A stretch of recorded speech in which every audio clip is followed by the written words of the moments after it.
안녕하십니까, 이만입니다. 자, 여러분, 제 옆에 새로운 차가 나와 있는데요. 차를 또 바꿨냐고요? 기존에 타던 카이엔 쿠페는 어디 갔냐고요? 네, 제 M1은 집에 잘 있고요. 이 차는 며칠 빌린 차입니다. 이 아우디에서 차를 며칠 좀 빌려주셨는데 아무래도 이 차의 이미지와 제 이미지가 굉장히 잘 어울려서 빌려주지 않았나 싶은데, 보시는 것처럼 차가 굉장히 멋지고 세련되고 예쁘고 좀 길쭉길쭉하고 비율이 굉장히 좋거든요. 저랑 그래서 잘 어울리지 않나? 농담이고요. 자, 볼 리뷰에 앞서 디자인 프리뷰를 한번 하자면, 자, 이렇게 앞에서 봐도 굉장히 예쁘고요. 살짝 대각선에서 봐도 예쁘고요. 자, 이렇게 옆에서 보면 와, 딱 그 섹시 그 자체고요. 이렇게 뒤쪽 대각선에서 보면 빵빵하고 굉장히 섹시하고요. 아예 뒤쪽에서 보면 굉장히 미래지향적인 느낌이 뿜뿜하는 차입니다. 자, 오늘은 이 친구 아우디 이트론 GT 프리미엄 차량인데요. 차량 가격만 무려 1억 6천만 원이나 하는데, 오늘은 이 친구 내외관의 디자인부터 주행기 그리고 충전 후기까지 자세히 한번 말씀드리도록 하겠습니다. 그럼 어떻게 되죠? 쭉!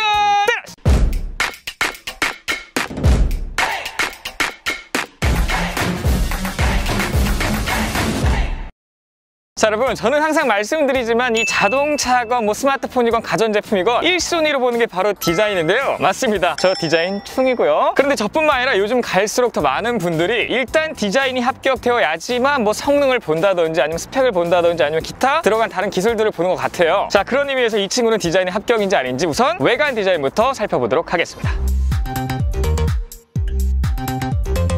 자, 가장 먼저 눈에 들어오는 건 이 차의 색상인데요. 이 차의 색상 같은 경우에는 색상 이름은 아스카리 블루라는 색상이고요. 자, 전면엔 당연하게도 이 아우디 로고가 약간 중간보다 살짝 위쪽에 자리 잡고 있고요. 그 아래는 내가 바로 전기차야 라고 이렇게 보여주는 듯한 그런 파란 번호판이 달려 있습니다. 그리고 이 좌측부터 한번 보여드리자면, 자, 이쪽에 있는 게 이제 레이더 센서고요. 그리고 가운데 이 플라스틱 빈 공간이 이제 라이다 센서가 들어가는 부분, 그 오른쪽이 나이트 비전이 들어가는 부분인데 이 두 개는 지금 빠져 있습니다. 하단을 자세히 보시면 이 안쪽 들이 뻥뻥 뚫려 있는 거를 보실 수가 있는데요. 측면에도 이렇게 뻥 뚫려 있는 모습을 보실 수가 있습니다. 자, 이렇게 구멍들이 뻥뻥 뚫려 있는 이유는 당연히 에어로 다이나믹 때문이고요. 이쪽으로 들어가면은 이제 모터라든지 타이어 휠 같은 거를 시켜줄 수 있는 그런 역할도 합니다. 사실 전면 디자인의 핵심은 헤드라이트라고 할 수가 있겠습니다. 자, 우선 기본적으로 보이는 게 이렇게 V자 형태로 파여 있는 데이라이트가 보이고요. 측면에 라이트 그리고 안개등까지 같이 있거든요. 그리고 이 사이에는 레이저 라이트라는 게 들어가 있습니다. 이 레이저 라이트가 켜지면요, 칠흑같이 어두운 밤에서도 굉장히 눈이 부실 정도로 환하게 길을 밝혀주는데요. 자, 앞에 차가 없고 굉장히 어두운 환경에서 자동으로 하이빔과 레이저 라이트를 동시에 켜는데 와우, 엄청나게 밝습니다. 조금 더 운행하다 보면 레이저 라이트만 꺼지는데 마치 하이빔이 꺼진 듯한 느낌이죠. 그런데 놀랍게도 이게 하이빔이 켜져 있는 상태예요. 그냥 레이저 라이트만 꺼진 게 맞고요. 조금 더 운행하다 보면 하이빔도 꺼진 모습을 볼 수가 있어요. 자, 어때요? 이 친구 헤드라이트 진짜 장난 아니죠? 저도 야간 주행으로 장거리 뛰면서 놀란 게 한두 번이 아닙니다. 자, 지금 밖에 날씨가 굉장히 춥기 때문에 이어지는 설명은 옷을 입고 다시 한번 진행해 보도록 할게요. 자, 이 아우디 차량 같은 경우에는 이 다이나믹 턴 시그널이 굉장히 예술인데요. 이거는 차량을 잠그거나 잠금 해제할 때 볼 수 있는 건데 바로 한번 보여드리도록 할게요. 자, 지금 꺼져 있는 상태인데 이렇게 차량을 잠그게 되면 한번 싹 나오는 걸 볼 수가 있죠. 근데 차량을 잠금 해제하면은 짜자잔, 굉장히 화려한 모습을 보여주고 있고요. 조금 더 가까이서 보여드리자면 다시 짠! 와, 굉장히 밝은 지금 한낮인데도 불구하고 굉장히 멋있게 움직이는 걸 볼 수가 있죠. 자, 이 다이나믹 턴 시그널 같은 경우에는 이 리어 라이트도 굉장히 예술인데 그거는 뒤에서 한번 보여드리도록 하고요. 자, 이 차는 아무래도 전기차다 보니까 앞에 이제 모터가 없죠. 그래서 여기에는 트렁크 공간이 있는데 트렁크를 한번 열어보도록 하겠습니다. 자, 트렁크를 열 수 있는 방법은 차량 문을 열면 여기 문 옆 구석에 이렇게 자리 잡고 있는데 이거를 누르게 되면 짜잔, 트렁크가 열리게 되고요. 이렇게 트렁크를 열어서 보면 짜자잔, 85리터의 꽤나 넓은 공간이 자리 잡고 있습니다. 이 정도면은 여행용 그 기내용 캐리어 하나 정도는 들어갈 수 있을 만한 그런 사이즈 같고요. 자, 이제 바로 옆모습인데요. 이 옆에서 보시게 되면 가장 눈에 띄는 게 바로 이 차체 높이입니다. 와, 차체 높이가 굉장히 높아요. 제가 저번에 카이엔 쿠페 제 차 리뷰를 할 때는 제 키가 막 그렇게 커 보이진 않았는데 이 차 옆에 있으니까 키가 굉장히 좀 커 보이는 느낌? 아씨, 차 바꿔야 되나? 이 느낌 자체가 완전 스포츠카 라인이고요. 이 측면을 보시면 911이 생긴 생각나는 그러한 라인입니다. 그런데요, 생각보다 이 앞쪽 보닛이 굉장히 좀 길게 빠져 있고요. 이 전면 유리가 굉장히 낮은 포지션을 취하고 있습니다. 이 해당 라인이 뒤쪽까지 쭉 이렇게 이어지는데 와우! 자, 이렇게 한번 쭉 보시면 이 아래 라인부터 해가지고요, 뭐 하나 걸리는 게 없이 쭉 가요. 쭉 가요. 와, 뒷창문까지도 이렇게 걸리는 게 없이 쭉 가고요. 쭉쭉쭉쭉. 여기 살짝 걸리는 거 빼고는 아무 데도 걸리는 게 없습니다. 자, 이렇게만 잠깐 보더라도 이 친구 공기 저항 개수가 왜 이렇게 낮은지 알 수 있는 부분이었고요. 자, 측면의 이 캐릭터 라인 같은 경우에도 굉장히 좀 울퉁불퉁하게 조금 남성미를 보여주는 그런 라인을 갖고 있습니다. 자, 그리고 이 차량 같은 경우에 이제 블랙 패키지가 적용되어 있는데요. 그래서 뭐 측면 하단이라든지 아까 전면 범퍼라든지 후면 범퍼가 다 블랙으로 처리가 되어 있는데 이 친구는 그러니까 블루, 블랙, 투톤 컬러라고 생각하시면 될 것 같아요. 사이드미러도 블랙으로 처리되어 있고, 자, 측면에도 이 A 필러부터 시작해서 쭉 와서 이 B 필러에도 쭉 진학하고요. 마지막 C 필러까지 뭐 하나 걸리는 게 없이 완벽하게 좀 평평하게 되어 있는 모습을 볼 수가 있는데, 위쪽도 그렇고 옆면도 그렇고 굉장히 평평하죠. 그러니까 공기가 걸릴 그럴 공간이 없어요. 참, 이 친구 공기 저항 개수 같은 경우에는 0.24를 갖고 있고요. 얘랑 많이 비교하는 타이칸 같은 경우에는 0.22를 갖고 있죠. 타이칸이 조금 더 좋은데 도대체 타이칸은 어떻게 만든 건지 궁금해지는 부분입니다. 자, 그리고 여러분, 이렇게 차문을 한번 열어보게 되면 이런 식으로 이 프레임리스 도어가 적용되어 있는데요. 유리를 측면에서 한번 싹 보게 되면 이렇게 이중 접합 유리로 되어 있는 모습을 확인하실 수가 있고요. 프레임리스 도어가 적용되어 있기 때문에 이렇게 문을 열어도 굉장히 멋짐이 뿜뿜하는 그런 차량입니다. 굉장히 날렵하고 세련돼 보이는 게 이 프레임리스 도어의 특징인데, 문을 닫을 때 이렇게 자세히 한번 보시면 짠!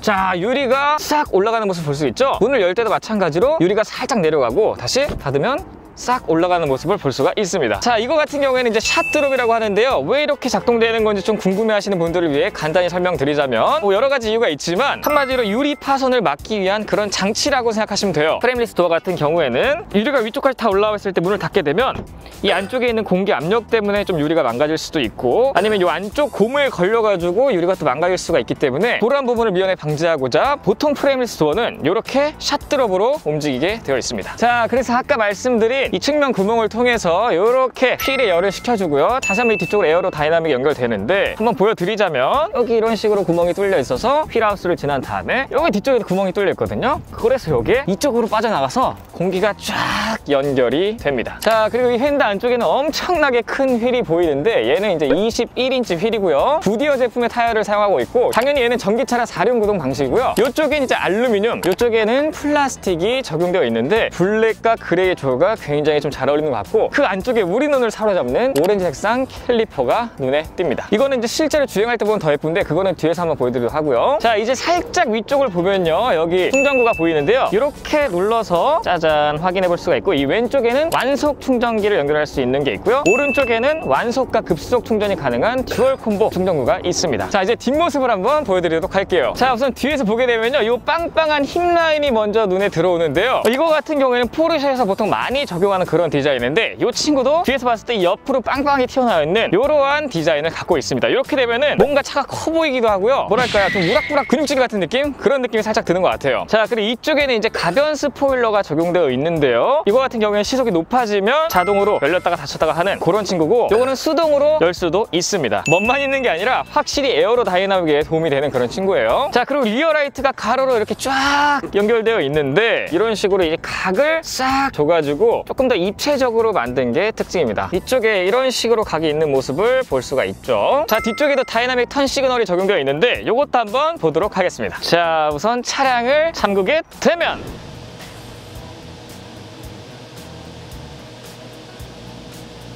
자, 이 다이나믹 턴 시그널 같은 경우에는 실제 차주가 볼 일은 그렇게 많지는 않지만 다른 사람들이 봤을 때 우와, 이거 굉장히 화려하다, 멋있다, 이렇게 할 수 있는 그런 옵션이기 때문에 조금 뭐랄까, 하차감을 높여주는 그런 라이트 시스템이라고 생각이 들어요. 자, 후면 아래쪽에도 마찬가지로 블랙 패키지가 적용되어 있어가지고 블랙으로 적용되어 있는 모습 볼 수가 있고요. 이 아래 디퓨저가 굉장히 좀 공격적으로 생겼는데, 아까 전면 그릴 하단부터 시작해서 왔던 그런 공기들이 이렇게 빠져나가게끔, 그래서 에어로 다이나믹을 만들게끔 이렇게 공격적으로 디자인되어 있고요. 자, 이제 트렁크를 한번 확인해 볼 건데, 자, 이렇게 한번 열어서 먼저 트렁크 내부를 보게 되면 트렁크 용량은 이제 405리터로 일반적으로 세단이라고 생각하면 그렇게 큰 공간은 아니지만 스포츠카다라고 생각하면 굉장히 넓은 공간, 사실 없는 공간인데 이렇게 만들어진 거죠. 이 정도면은 뭐 큰 캐리어 한 2개 정도는 넣을 수 있지 않을까? 그렇게 생각이 들고요. 골프백으로는 한 2개에서 많게는 3개 그 정도가 들어갈 것 같은 그러한 사이즈입니다. 그리고 이런 곳들도 뻥뻥 뚫려 있고요. 이 옆에도 이렇게 뚫려 있고 하단에도 공간이 있는 거를 확인할 수가 있어요. 그리고 전기차라서 그런 건지 여기에 12V짜리 시가잭을 꽂을 수 있는 공간도 있습니다. 자, 이번에 알아볼 건 이제 내부 디자인인데요.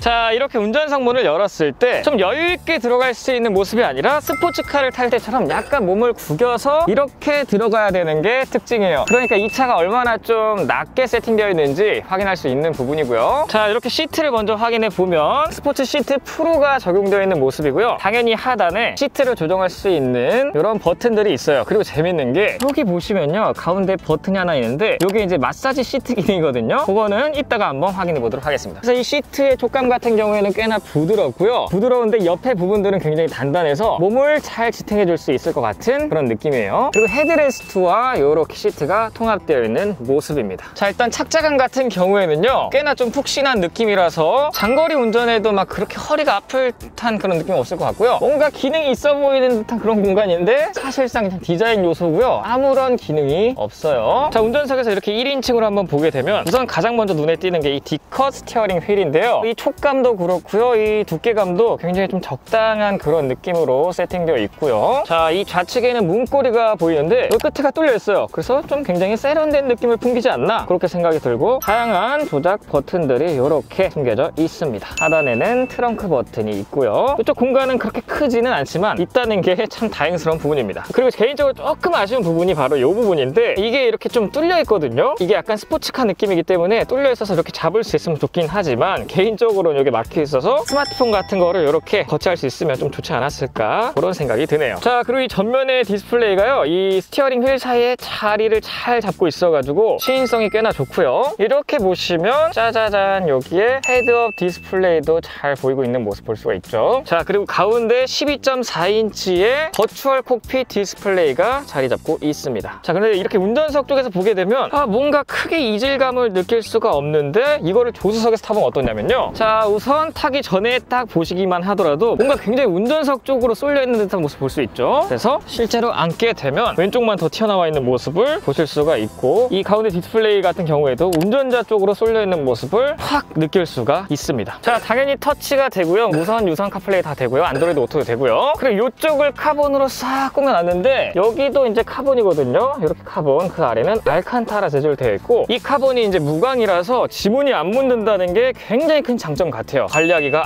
아주 용이할 것 같습니다. 그리고 요즘 전기차답지 않게 여기 아래 보시면 약간 좀 아날로그 버튼식으로 꾸며져 있는데 어떻게 보면 조금 아쉬울 수도 있지만 이건 좀 호불호가 있는 거거든요. 약간 미래지향적인 느낌은 덜하나 굉장히 좀 직관적인데, 그런데 비상 상황일 때 깜빡이 같은 거 킬 때 얘가 훨씬 용이하기는 할 것 같긴 합니다. 자, 그리고 하단에 터치휠 방식으로 작동하는 이런 버튼이 있는데 뭐랄까 예전에 아이팟이 생각나는 듯한 그런 조그 휠이에요. 자, 그리고 이 센터 콘솔을 보시면 스포츠카 느낌답게 크게 자리 잡고 있지는 않고요. 약간 얄쌍하게 쭉 꾸며진 모습을 볼 수가 있고, 이쪽에는 전자식 기어, 그 다음 파킹 버튼, 시동 버튼이 자리 잡고 있습니다. 그리고 이쪽에 보시면 여기 안쪽에 이제 무선 충전할 수 있는 공간이 마련되어 있거든요. 그래서 이 스마트폰을 이렇게 내면 안 되고요. 이렇게 거꾸로 해가지고 싹 집어넣게 되면 무선 충전이 됩니다. 그래서 여기 보시면 무선 충전 중이라고 나와 있죠. 이렇게 꼭 가로로 해서 넣으셔야 돼요. 약간 좀 불편하긴 한데 있는 게 어딥니까? 자, 이제 뒷좌석도 한번 확인해 볼까요? 자, 먼저 외부에서 볼 때 굉장히 낮게 세팅되어 있고 뒤쪽이 굉장히 가파르게 떨어지는 모습을 볼 수가 있기 때문에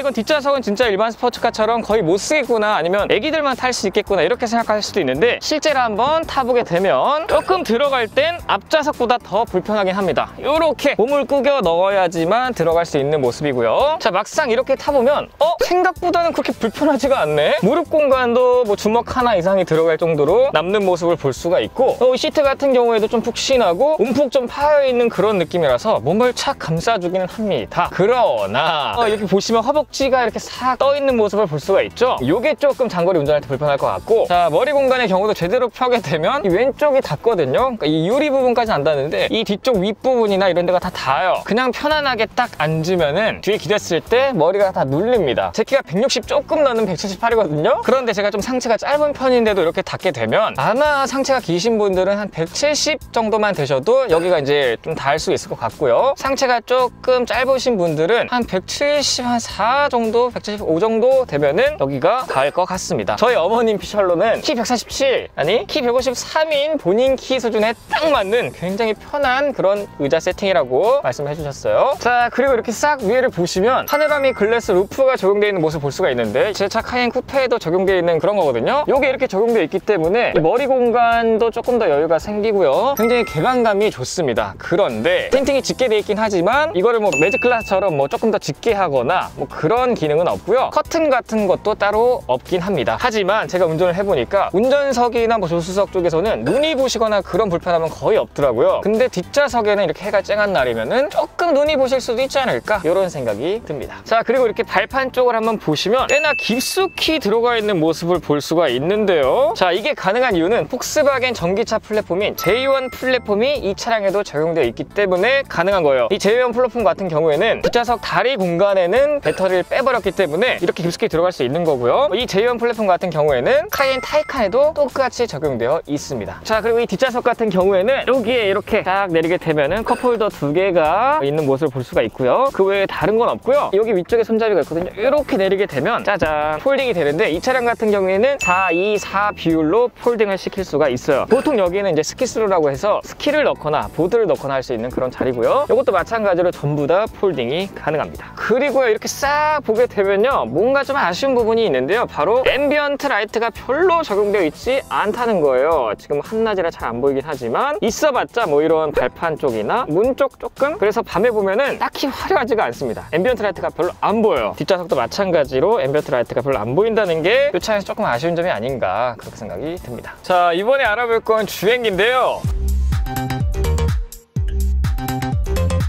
제가 이 친구를 제대로 느껴보려고 며칠 전 장거리 운행을 한번 해봤습니다. 장거리라 하기도 살짝 조금 모호하긴 한데, 서울에서 평택까지 갔다가 평택에서 평택고를 찍고 다시 평택고에서 평택, 그 다음 서울까지 다시 왔는데 키로수로는 한 170km 정도 되고요. 시간상으로는 한 2시간 반 정도 걸렸었거든요. 자, 그래서 제가 주행을 하면서 이 친구 주행 감성이 어떤지 자세히 한번 설명해 드리도록 할게요. 자, 우선 아까 못 보여드린 그 마사지 시트부터 한번 보여드리자면, 자, 일단 좌측에 시트에 있는 동그란 버튼을 누르게 되면 자, 이런 식으로 UI가 뜨고요. 여기서 저 같은 경우에는 뭐 다양한 것들이 있는데 펄스도 시원한 것 같더라고요. 그리고 기본적으로 강도가 좀 낮기 때문에 강도를 최고로 올리는 거를 추천드리도록 하겠습니다. 자, 사실 차량에 있는 마사지 시트 같은 경우에는 많은 분들이 그냥 넣어놓은 거지 이렇게 생각하실 수가 있는데, 생각보다 꽤나 시원합니다. 그리고 이 마사지 볼이 한 줄에 2개씩 4줄 혹은 5줄 정도가 들어가 있는 것 같은데, 운전하면서 이렇게 키워놓고 가면은 오히려 더 피로가 좀 풀리는 그런 느낌이 있어요. 이 기능 강추입니다. 자, 그리고 이 친구는 프리미엄 모델이기 때문에 뱅앤 올ufsen 스피커가 총 16개 들어가 있고요. 15채널을 지원하고 무려 710W의 굉장히 빵빵한 출력을 가지고 있는 그런 친구인데, 제가 또 오디오를 안 들어볼 수가 없죠. 제가 운행하면서 사운드가 어떻게 들리는지 고성능 녹음기를 갖고 왔거든요. 녹음해서 들려드리도록 하겠습니다.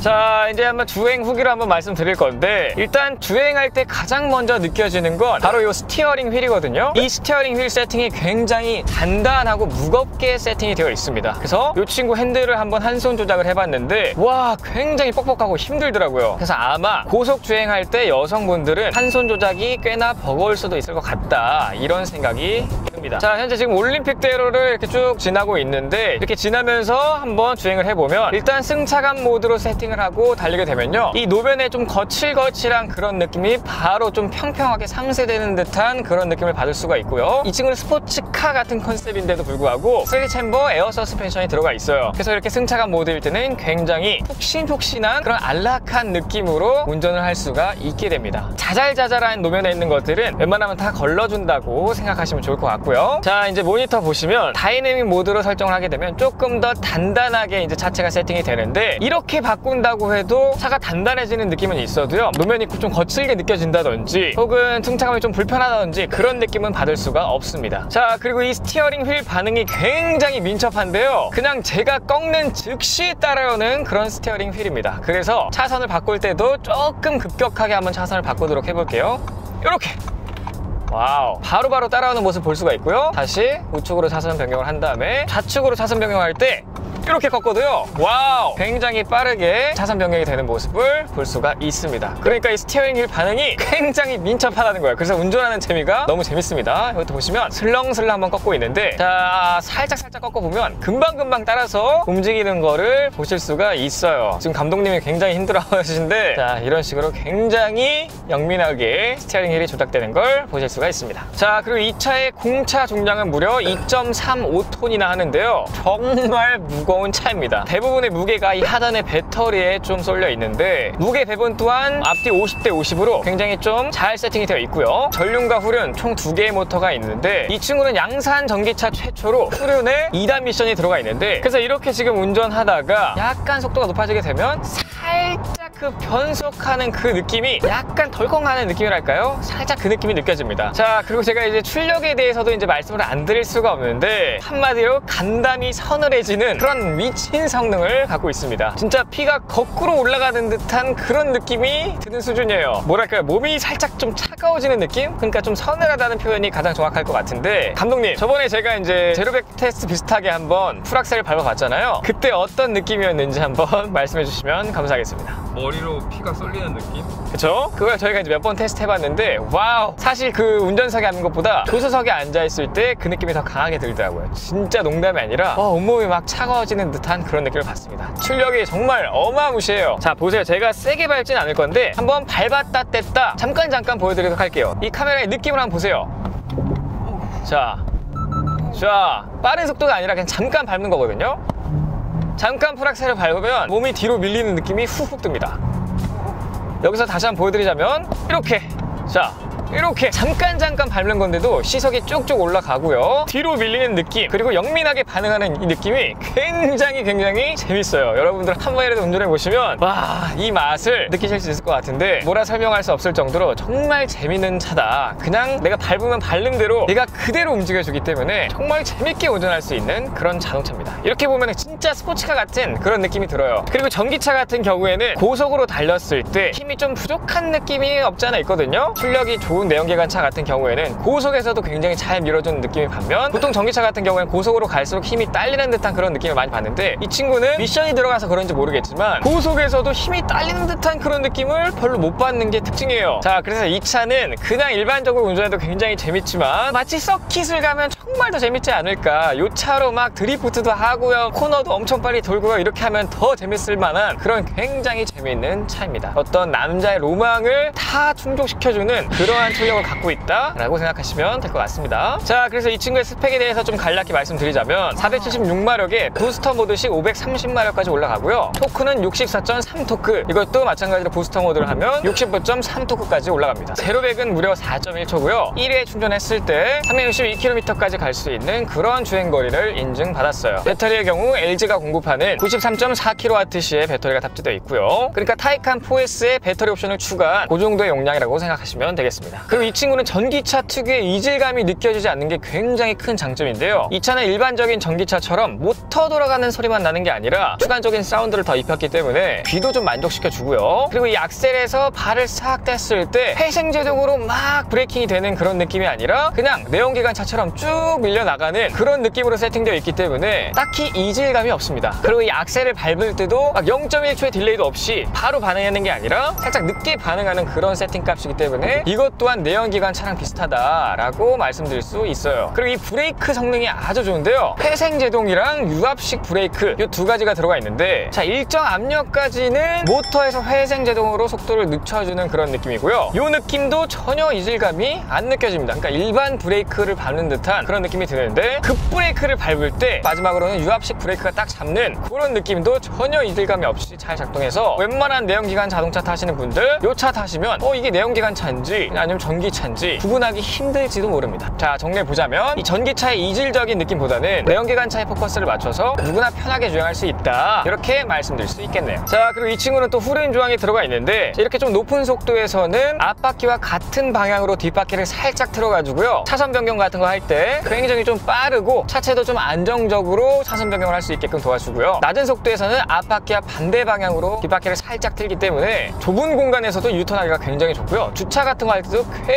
굉장히 좋습니다. 자, 그래서 제가 좀 놀랐던 게 뭐냐면 주차할 때 차를 조금 잘못 세워가지고 앞으로 한번 빠졌다가 다시 들어가야겠다 이렇게 생각을 했는데 그게 한 번에 들어가더라고요. 그래서 진짜 놀랐습니다. 만약에 후륜 조향을 옵션으로 넣어야 된다면 여러분 무조건 넣는 거를 추천드리도록 할게요. 그리고 액티브 크루즈 컨트롤, 요거 또한 한번 좀 말씀을 드려야 될 것 같은데 간단히 한번 말씀드리자면 이 왼쪽 하단에 또 스틱이 있거든요. 제 차 카이엔 쿠페도 그런데 이 차도 여기 아래에 액티브 크루즈 컨트롤 기어봉이 있는데 요거를 한번 싹 당기고요, 속도를 세팅하고 한번 앞쪽으로 당기게 되면 액티브 크루즈 컨트롤이 작동되고요, 위쪽으로 살짝 올리면 속도가 1km씩 올라가고 세게 한번 올리면 10km씩 속도가 올라갑니다. 그리고 앞차와의 간격은 이런 식으로 조그 버튼으로 조절할 수가 있는데 저는 보통 고속주행에서는 적당히 좀 앞차량의 간격을 멀게 세팅해 놔요. 자, 그래서 이렇게 한번 보면은 제가 이제 스티어링 휠을 잡고는 있는데 따로 컨트롤은 하지 않아 볼게요. 자, 앞차의 간격을 세팅한 대로 잘 유지시켜주는 모습 볼 수가 있고요. 그리고 앞에 보셔도 중앙선을 굉장히 잘 잡고 가는 모습을 보여주고 있습니다. 자, 보통 이 기능을 모르시는 분들이 좀 있는데요. 사실 기본적으로 이 차가 출고됐을 때는 이 중앙선을 유지하는 장치가 좀 꺼져 있는데 요거는 옵션에 들어가서 따로 켜주셔야 돼요. 자, 이거 같은 경우에는 크루즈 컨트롤 옵션에 들어가신 다음에 차선 안내 옵션에 들어가시면 이 기능을 켤 수가 있는데 요거는 무조건 켜시고 크루즈 컨트롤을 사용하시는 걸 추천드리도록 하겠습니다. 자, 그리고 주행하면서 제가 좀 한 가지 단점으로 느꼈던 게 뭐냐면 고속주행이나 이럴 때는 굉장히 좋거든요. 근데 시내 주행하거나 아니면 주차장에서 빠져나갈 때 혹은 방지턱을 지나갈 때 차체가 너무 낮은 게 단점입니다. 하단에 플라스틱으로 처리된 이렇게 좀 튀어나온 부분이 있는데 이 부분이 자꾸 쓸려요. 그래서 막 드륵드륵 하는 소리가 나거든요. 이게 조금 굉장히 좀 마음이 아프고요. 이 소리 들을 때마다 시겁시겁합니다. 이 친구는 에어 서스펜션이 들어가 있기 때문에 차체를 좀 높여서 주행할 수도 있지만 기본적으로 한 중간만 놓더라도 아래가 굉장히 많이 긁히는 그런 경험을 하실 수가 있습니다. 그래서 이게 싫으신 분들은 차체를 좀 높이고 운전하시는 걸 추천드리도록 할게요. 자, 여러분 이제 장거리 주행을 한번 해볼 건데요.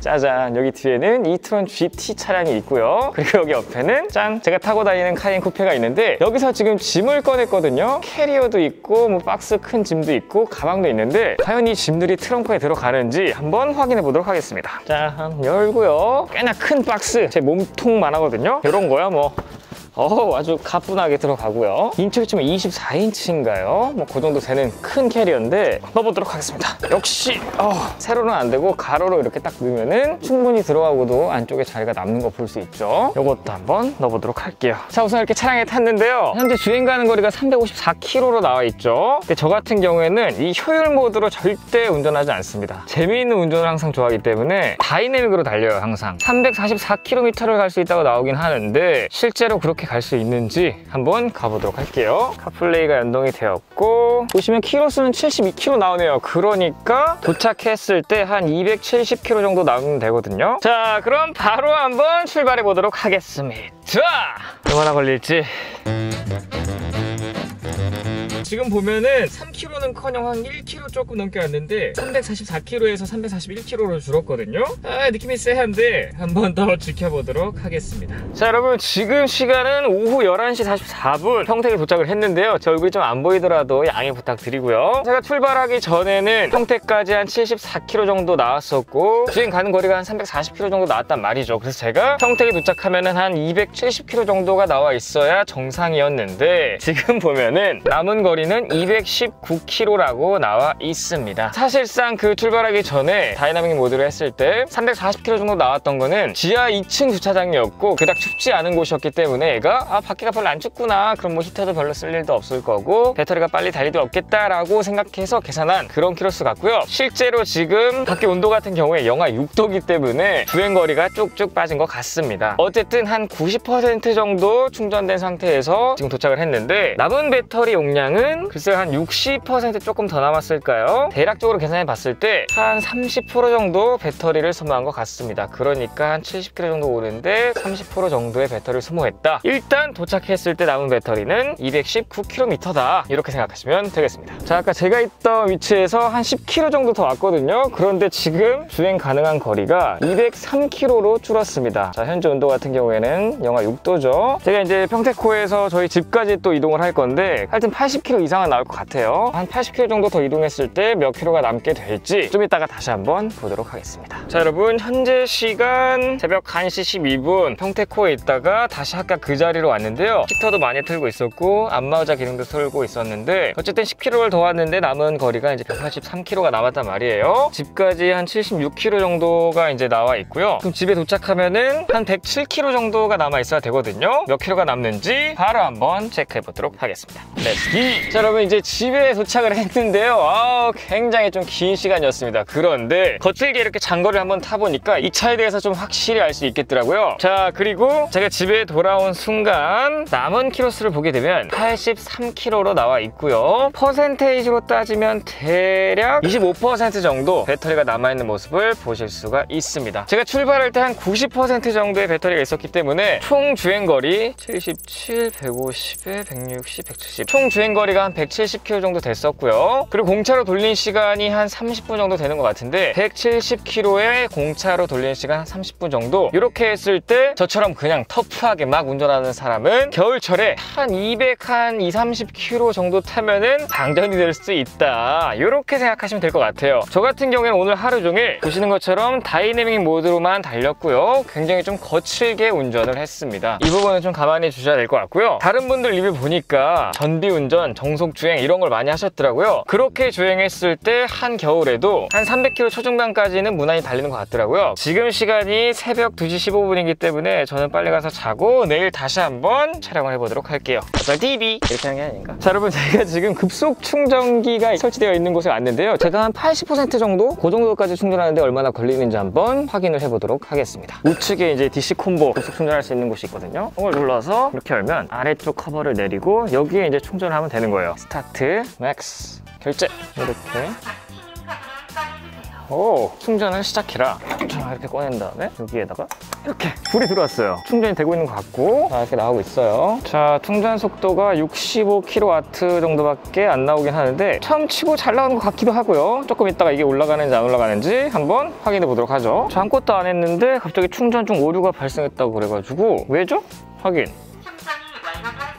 What? 자, 여러분 아까는 제가 여기 오른쪽에서 충전하고 있었죠? 그런데 뭔가 알 수 없는 오류가 떠가지고 충전이 중단됐어요. 그거는 차의 문제가 아니라 어떤 충전기의 문제였던 것 같습니다. 그래서 차량을 이쪽으로 옮기고 다시 한번 충전을 하고 있는데 아까는 한 5분 정도 충전했었고요. 지금은 벌써 거의 한 10분 정도 충전을 하고 있고 충전 속도는 73.5kW 정도가 나오네요. 꾸준히 계속 올라오고 있더라고요. 어쨌든 조금 더 한번 충전을 해보도록 할게요. 그리고 아까는 여기서 이제 제대로 주차를 했었지만 지금은 전면 주차를 했죠. 왜냐면 급속 충전기는 오른쪽에 있기 때문입니다. 아무래도 이 전기차 같은 경우에는 이런 소소한 불편한 것들이 종종 생길 수가 있을 것 같다는 그런 생각이 듭니다. 그리고 충전을 할 때는 충전기 위쪽에 이제 초록색으로 불이 켜지고요. 차량에도 이렇게 초록색으로 불이 깜빡깜빡 거리는 걸 확인할 수가 있어요. 짜잔! 이렇게 보시면은 지금 현재 97%까지 충전이 완료됐고요. 충전 속도는 이제 거의 100%까지 충전이 가까워지면서 굉장히 많이 떨어져 있는 모습을 볼 수가 있습니다. 평균적으로 한 7, 80 정도의 속도를 유지했던 것 같아요. 지금까지 충전한 시간은 53분 정도가 되는데 아까 이쪽에서 5분 정도 충전했으니까 여기서 5분을 더하면은 한 58분, 그러니까 1시간 조금 안 되게 충전을 했습니다. 그런데 24% 정도에서 97%까지 1시간 정도밖에 안 걸렸기 때문에 이 정도면 굉장히 중수한 그런 충전 시간이 아니었나 이렇게 생각이 들고요. 이 이상 충전하는 거는 사실 별로 의미가 없기 때문에 여기서 충전을 마치도록 하겠습니다. 80%까지만 충전하는 게 굉장히 효율이 좋거든요. 0%에서 한 80%까지는 100kW 충전기로 한 50분 정도면 다 충전이 되지 않을까 그렇게 생각이 좀 드는 부분이고요. 어쨌든 충전은 여기서 마무리하도록 할게요. 중지, 예스! 이걸 딱 누르고 힘으로 빼기 전에 이걸 눌러야 되네요. 한번 눌렀죠? 그 다음 누른 다음에 자, 이렇게 뺀 다음에 이렇게 넣고 이걸 닫아주면 끝이에요. 충전 요금은 약 2만 원 정도가 나왔네요. 와우. 이게 만약에 그냥 1억 6천짜리 내연기관 차였으면 무조건 고급 휘발유를 넣어야 되거든요. 그럼 주유비가 못해도 한 10만 원 나왔을 텐데 얘는 한 5분의 1 정도 가격으로 이 친구를 충전할 수가 있었기 때문에 전기차의 꽤나 매력적인 부분이 바로 이 충전이 아닌가 그렇게 생각이 듭니다. 자, 이제 들어가 보도록 할게요. 자, 오늘 이렇게 요즘 가장 인기 있는 전기차 아우디 e-tron GT에 대해서 아주 자세히 나노 단위로 한번 알아봤는데요. 주변 반응 하나같이 차가 엄청 낫다, 스포츠카 같다, 멋있다, 조수석에 타보니까 굉장히 좀 무섭다 이런 말들이 많았는데 후기들이 개인적으로는 꽤나 만족스러웠어요. 해당 차량은 전기차임에도 내연기관차의 매력을 많이 훔쳐온 그런 팔방미인 같은 친구인데요. 충전 속도도 빠르고 운전하는 재미가 너무 좋고 데일리카로 사용하기에도 전혀 무리 없는 승차감에 디자인도 아주 매력적인 게 정말 타볼수록 탐나는 차입니다. 자, 오늘 영상 여기서 마무리하고요. 혹시라도 이 차에 대해 궁금하신 사항이 있으면 댓글 남겨주세요. 그럼 제가 최대한 아는 선에서 답변 남겨드리도록 하겠습니다. 자, 오늘 영상 여기까지고 제 영상이 중요하면 돈 대충 유익했다고 생각하신다면 여기 아래 댓글 보여주세요. 많은 구독, 좋아요, 댓글 알림 설정까지 부탁드립니다. 고교! 여기까지 IT 크리에이터 해버렸습니다. 감사합니다.